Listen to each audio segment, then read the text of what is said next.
2 ദിവസം നീളുന്ന സഹകരണ ഫെസ്റ്റിന് മന്നം സർവീസ് സഹകരണ ബാങ്കിൽ തുടക്കമായി. കേരള ബാങ്ക് ഡയറക്ടർ ബോർഡ് അംഗം ടി.സി. ഷിബു ഉദ്ഘാടനം ചെയ്തു. കാർഷിക മേഖലയിലെ പുതിയ സാധ്യതകൾ, ടൂറിസം രംഗത്തെ ചുവടുവയ്പ്, തൊഴിൽ പരിശീലനം, സയൻസ് സെന്റർ, പാക്ക് ഹൌസ്, സഹകരണ വിദ്യാഭ്യാസം ഉൾപ്പെടെ ഭാവി വികസനം ജനകീയവും സഹകാരി സൗഹൃദമാക്കുന്നതിന് മുന്നോടിയായി ചർച്ചകൾക്കും സംവാദങ്ങൾക്കും വേദിയാക്കുക എന്ന ലക്ഷ്യത്തോടു കൂടിയാണ് സഹകരണ ഫെസ്റ്റ് 2026 സംഘടിപ്പിച്ചത്. സഹകരണ ഫെസ്റ്റ് 2026 സംഘടിപ്പിക്കുന്നത് ബാങ്ക് ഹാളിൽ നടന്ന ഫെസ്റ്റിന്റെ ഉദ്ഘാടനം കേരള ബാങ്ക് ഡയറക്ടർ ബോർഡ് അംഗം ടി.സി. ഷിബു നിർവഹിച്ചു. സഹകരണ മേഖല കേരളത്തിൽ വളരെ ആഴത്തിൽ ജനങ്ങളുടെ ഇടയിൽ വേരോട്ടം ഉണ്ടായിട്ടുള്ളൊരു പ്രസ്ഥാനമാണ്. ഇപ്പം ഞാൻ പ്രവർത്തിക്കുന്ന മേഖല ആനയെ ഇങ്ങനെ എഴുന്നള്ളിക്കാൻ നിർത്തിയിട്ട് നടവലങ്ങും പൂച്ചുവലങ്ങും ഇട്ട് നിർത്തിയിരിക്കുന്നത് പോലുള്ള ഒരു അവസ്ഥയിലുള്ള സ്ഥാപനമാണ്. കാരണം ബാങ്കിങ് പ്രവർത്തനങ്ങളിലല്ലാതെ വേറൊന്നിലും ഏർപ്പെടാൻ അനുമതി ലഭിച്ചിട്ടില്ലാത്തൊരു സ്ഥാപനമാണ്. അപ്പം നമുക്ക് 2 നിയന്ത്രണമാണ് ഞങ്ങളുടെ ബാങ്കിനുള്ളത്. ഒന്ന് റിസർവ് ബാങ്കിൻ്റെ നിയന്ത്രണം, സഹകരണ ഡിപ്പാർട്ട്മെൻറ്റിൻ്റെ നിയന്ത്രണം. ഒരു ഭാഗത്ത് സഹകരണ ഡിപ്പാർട്ട്മെൻറ്റ് നടത്തുന്ന നിയന്ത്രണങ്ങൾക്ക് വിധേയമായി പ്രവർത്തിക്കണം, വേറെ ഒരു ഇടത്ത് റിസർവ് ബാങ്കിൻ്റെ നിയന്ത്രണം അനുസരിച്ച് പ്രവർത്തിക്കണം. അപ്പോൾ സ്വാഭാവികമായും ഈ നിയന്ത്രണങ്ങളെല്ലാം നല്ലതാണ്. ഒരു സഹകരണ പ്രസ്ഥാനം, ഏതൊരു പ്രസ്ഥാനമാണെങ്കിലും അതിന് ശരിയായ ദിശയിൽ മുന്നോട്ട് പോകാൻ ഇങ്ങനെയുള്ള നിയന്ത്രണങ്ങൾ സഹായകരമാണ്.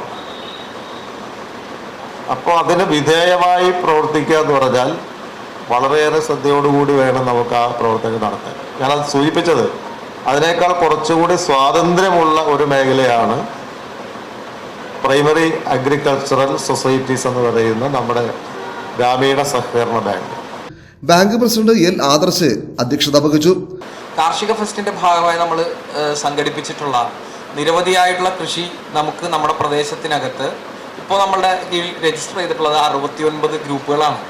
അതിൽ പൂർണ്ണമായി എല്ലാവരും കൃഷി ചെയ്യുന്നവരല്ല. എന്നിരുന്നാലും താല്പര്യപ്പെട്ട് വിവിധ കൃഷികൾ ചെയ്യണമെന്ന് താല്പര്യപ്പെട്ട് നമ്മളോടൊപ്പം വന്നു ചേർന്നിട്ടുള്ളവരാണ്. അപ്പോൾ അത്തരം ആളുകളെ കൂടി വളരെ ഫലപ്രദമായി അവർക്ക് സൗകര്യം ഒരുക്കുന്നതിന് വേണ്ടിയിട്ടുള്ള ആലോചനകൾ നമ്മൾ നടത്തിയിട്ടുണ്ട്. 15 കൃഷി രീതിയുടെ ഭാഗമായിട്ട് നമ്മൾ ഭാവിയിൽ മുന്നോട്ട് പോകും. അതിൻ്റെ ഒരു പരിശീലന പരിപാടികൾ ഉൾപ്പെടെ നമ്മൾ ആലോചിച്ചിട്ടുണ്ട്. കൃഷിയുമായി ബന്ധപ്പെട്ടുകൊണ്ട് വിവിധങ്ങളായിട്ടുള്ള ഉൽപാദന മേഖലയിൽ പുതിയ തൊഴിൽ സംരംഭങ്ങളും അത് സംബന്ധിച്ചിടത്തോളം ലോണുകളും മറ്റ് സാധ്യതകളെല്ലാം ഉണ്ട്.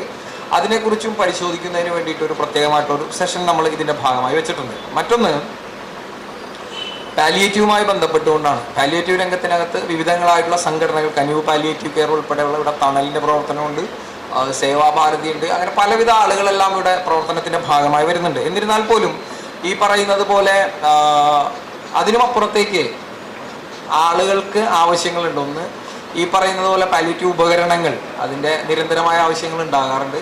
പലപ്പോഴും അതെല്ലാം ഈ പറയുന്ന സംഘടനകളെ കൊണ്ട് മാത്രം കഴിയുന്ന ഒരു സാധ്യതയില്ല. പക്ഷെ നമുക്ക് നമ്മുടെ അംഗങ്ങളായിട്ടുള്ള മനുഷ്യർക്ക് നമ്മളെ കൊണ്ട് ചെയ്യാൻ കഴിയാവുന്ന സഹായം എന്നുള്ള നിലയിൽ നമ്മൾ പാലിയേറ്റീവ് ഉപകരണങ്ങൾ ആവശ്യമായത് സമാഹരിച്ച് നമ്മൾ വെച്ചിട്ടുണ്ട്. അപ്പോൾ അത് ഉപയോഗപ്പെടുത്തുക എന്നുള്ളത് മാത്രമല്ല നമ്മൾ ലക്ഷ്യം വെക്കുന്നത്. ചില മനുഷ്യർക്ക് ഇപ്പോൾ നമ്മളൊരു മരണത്തിൻ്റെ ഭാഗമായി പോയി കണ്ടു കഴിഞ്ഞപ്പോൾ കണ്ടാണ് അവർ ഭക്ഷണം ഈ പറയുന്നത് പോലെ കൊടുക്കാൻ കഴിയാത്തവർ, വീടിനകത്ത് മറ്റൊരു സ്ത്രീ ഉള്ളത്, അവരും അസുഖബാധ അതിനെ തുടർന്നുകൊണ്ട് ഭക്ഷണം കൊടുക്കുമ്പോൾ ഉള്ളൊരു കൊടുക്കാൻ പോലും കഴിയാത്ത നിലയിലേക്കുള്ള ഒരു ചെറിയ അപകടകരമായ ഒരു പ്രയാസം അനുഭവിക്കുന്ന ഒരു സാധ്യത ഉണ്ടായിരുന്നു. ബാങ്ക് ഭരണസമിതി അംഗം ബി സജീവ് സ്വാഗതം പറഞ്ഞു. ബാങ്ക് പരിധിയിൽ നിന്നും വിജയിച്ച കോട്ടുപള്ളി ചിറ്റാറ്റുകര പഞ്ചായത്ത് ബ്ലോക്ക് ജനപ്രതിനിധികൾക്ക് സ്വീകരണം നൽകി.